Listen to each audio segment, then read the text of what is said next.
Sayanim, 5e colonne au service d'Israël.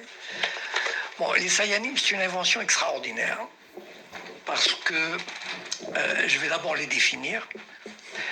Sayan au singulier, Sayanim au pluriel, c'est un mot hébreu qui veut dire celui qui aide. Donc, ce sont des juifs qui vivent en dehors d'Israël, qui sont recrutés par le Mossad et qui donnent un coup de main au Mossad. Ils relèvent du Mossad. Le Mossad a un département qui s'appelle guerre de propagande. Et ces Sayanim sont à peu près 50 000 dans le monde, 3 à 4 000 en France, 3 000 à Londres, 10 à 15 000 aux États-Unis, spécialement, regroupés à New York pour la finance et à Los Angeles pour les médias, la télévision, etc. Ils sont recrutés comment? C'est très facile.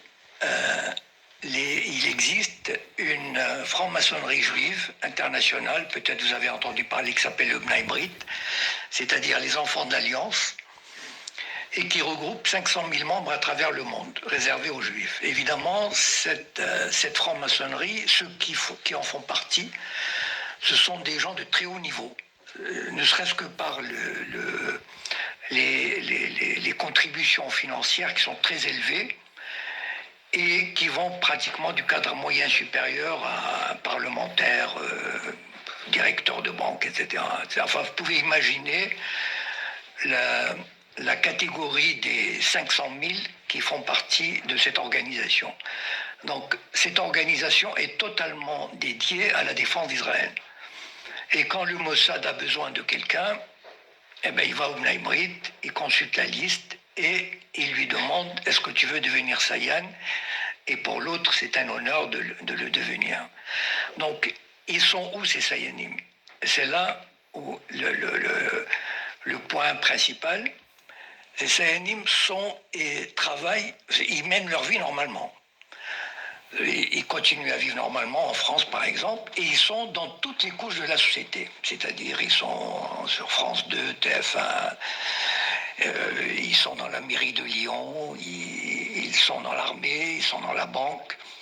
C'est-à-dire, ce sont des juifs qui occupent des postes intéressants, importants, et qui rendent service. Par exemple, ils informent le Mossad, s'ils sont dans une banque, ils informent le Mossad des mouvements des banques, par exemple, des mouvements de fonds qui touchent des personnes susceptibles de les intéresser, par exemple des Arabes, du Golfe, ou des terroristes, ou enfin, toutes sortes de monde. Ou bien, par exemple tout à l'heure, nous a dit qu'il y avait une liste noire. J'ai tout de suite pensé, tiens, vous savez, le CRIF, il ne peut pas tout faire. Le CRIF, il est puissant, il est écouté, il est entendu, mais il ne peut pas intervenir partout. Ce sont les Sayanim qui interviennent. Les gens ne savent pas qu'il y a des Sayanim, en fait. C'est ça le truc, c'est que on a l'impression que ça vient de l'intérieur. C'est-à-dire, on dit, ah, Air France a établi une liste noire. Mais attendez, mais un Français normal, pourquoi il ferait une liste noire? Il ne ferait pas une liste noire. Quelqu'un qui est un directeur à Air France, un Français, il ne l'aurait pas fait spontanément, parce que ce n'est pas dans la culture d'un Français de le faire, d'un employé de le faire. Par contre, un Juif, un Sayan, qui travaille à Air France, il peut le faire. Et là, par exemple, je vais vous raconter 2 anecdotes.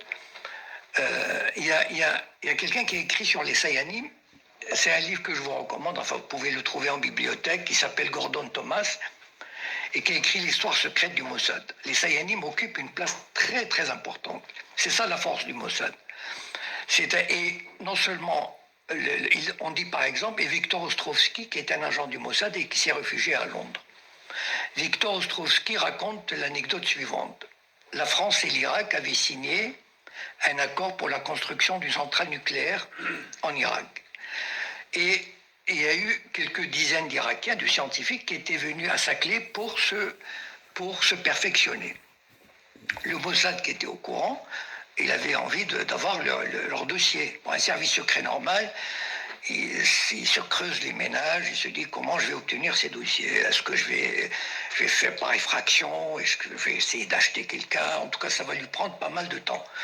Le Mossad, c'est très facile pour lui. Il a un Sayan à Saclay. Il appelle le Sayan, il lui dit j'ai besoin des dossiers. Il apporte les dossiers, il les photocopie, il remet les dossiers. Par exemple, il y a une université Paris 8 qui veut organiser un colloque sur la Palestine. Ben, tiens, comme par hasard, on a des Sayanim au conseil d'administration. Eh ben, les Sayanim font en sorte, on ne dit pas, le CRIF n'a pas besoin d'intervenir. Ce sont les Sayanim eux-mêmes qui prennent l'initiative de dire « Oula, c'est une opération politique, on n'a pas à le faire, etc. » Et c'est ça qui fait la force de ces Sayanim. Ça veut dire qu'ils ne négligent aucune structure de la société. Même chez les francs-maçons, ils existent. Bon, pour ceux qui me connaissent, je ne sais pas, qui c'est qui me connaît sur Facebook, par exemple? Il n'y a pas beaucoup.